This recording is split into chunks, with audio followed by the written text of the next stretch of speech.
Everybody should know by now, I love Blaster Dark. I've loved Shadow Paladins since the very first time they've come out, and it's extremely awesome to get, well, my avatar back in full swing.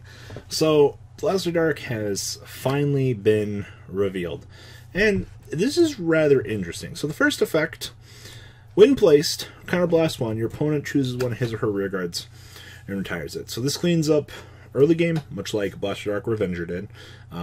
It kind of sucks that he only shoots back row, which most of the time, like, when I say he owns back row, I mean, like, your opponent's probably going to throw down a booster, and they're probably going to retire it. So there is that. But for Counterblast 1, force your opponent to retire a rear guard on place, I'm okay with this.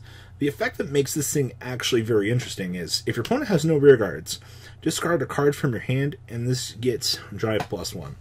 So this is actually particularly interesting in the early game, because the way I look at this, depending on how the game structuring goes, I can literally just force you to commit. If you know I'm playing Shadow Paladin and you commit, and I control your board, I've done what I need to do. Like, this card forces tempo swings a little bit better than I think people are going to give this card credit for.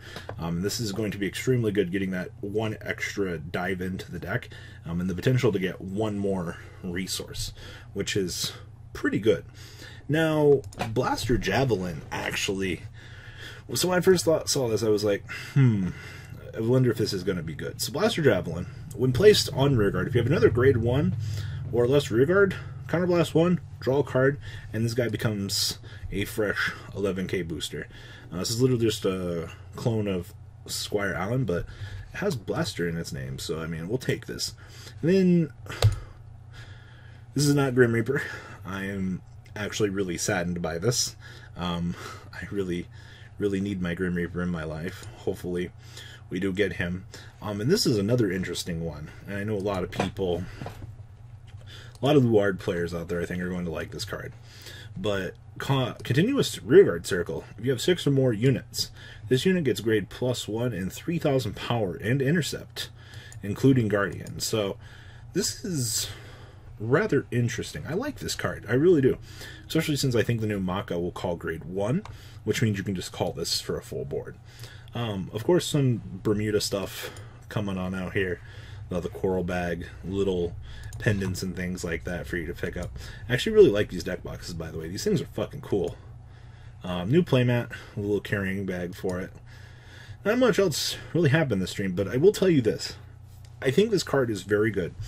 I think the Vanguard ability is a very interesting one. I think it's better than the crit +1, honestly. There are a lot of people that'll be like, oh, you're just getting Twin Drive, it's fine. This is an interesting start to a lot of things for this archetype.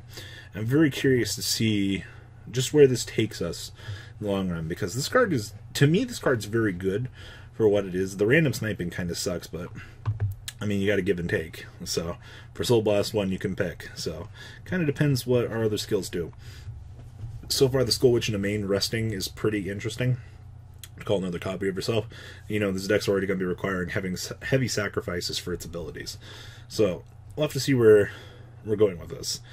Original Phantom Blaster sucked, but I have a feeling it's going to be like kill 3 cards, ping a damage, or some absurdity like that, and on attack your opponent can't guard with grade 1s. That's what I'm thinking we're probably going to get, but we'll see. So what do you guys think about the new Blaster deck? Leave a comment down below, tell me what you guys think, and well, I'm out, guys. Peace.